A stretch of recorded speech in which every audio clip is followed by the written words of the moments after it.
dia bahawa sifat manusia itu akan mencari Tuhan itu sendiri. Okey. Maka apabila kita kata bahawa manusia itu akan terus mengkaji tentang ketuhanan, maka sebab itulah orang akan bincang tentang ketuhanan itu. Termasuklah kita orang yang telah Islam ni, kita akan bincang masalah ketuhanan itu. Jadi saya dah sebut tadi, bila bincang masalah ketuhanan ni akan timbul teori-teori yang mengatakan di sana ada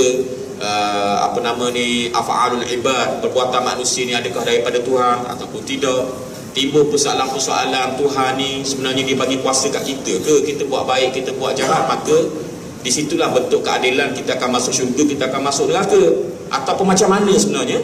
Maka lahirlah teori-teori yang saya sebutkan tadi, Mu'tazilah, Jabariyah, Qadariyah, macam-macam lagi lah, Asy'ariyah, Syiah dan sebagainya.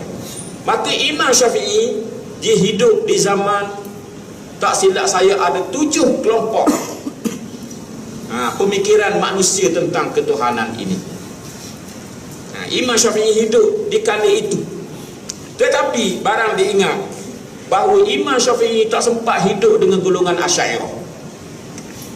Golongan Asy'ariyah ni adalah golongan yang kita menganut sekarang ni. Di Malaysia kita menganut fahaman Asy'ariyah dari segi tauhid, yang diasaskan kononnya oleh Abu Hasan Al-Asy'ari, yang lahir pada tahun 206 Hijrah dan mati pada 324 Hijrah. Imam Syafi'i dia lahir pada 150 dan dia meninggal dunia 204. Umur dia 54 tahun ikut tahun Hijrah. Kalau ikut tahun Masih mungkin umur dia 52 tahun tak, ataupun 51 tahun. Sekejap je dia hidup dah. Maknanya dia kata bahawa Imam Syafi'i tak sempat dengan Asy'ariyah. Jadi sebab tu jangan kita campur adukkan di antara pegangan Imam Syafi'i dalam isu yang berkait dengan tauhid ini dengan Asy'ariyah yang kita anut sekarang ni. Faham maksud saya? Asy'ariyah ni yang kita anut sekarang ni, yang kita di Malaysia ni, kita menganut fahaman Asy'ariyah yang kononnya berteraskan kepada pembelajaran yang paling nampak sangat ialah pembelajaran tentang sifat 20. Tak? Kemudian dalam perbincangan sifat 20 ada juga pendekatan ataupun ada kaedah menggunakan mantik. Tak? Ada dalil naqli, ada dalil akli, dan di sana ada istilah-istilah falsafah, suluhul qadim, tajizul hadis dan sebagainya. Tak? Ada istilah-istilah seperti ta'alluq, perkataan ta'alluq dan sebagainya. Tak? Sebenarnya Imam Syafi'i tak pernah bersempat dengan Abu Hasan Al-Asy'ari ini. Maka Imam Syafi'i, jangan bila kita di Malaysia kita menganut fiqh Syafi'i, bukan maksudnya Syafi'i juga seperti Asy'ari ataupun Asy'ariyah dari segi pemikiran.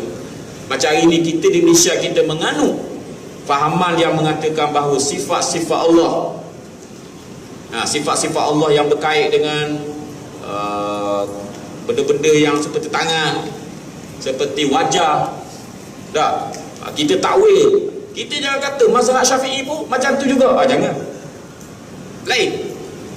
Tak sempat ni, Imam Syafi'i tak sempat. Tak?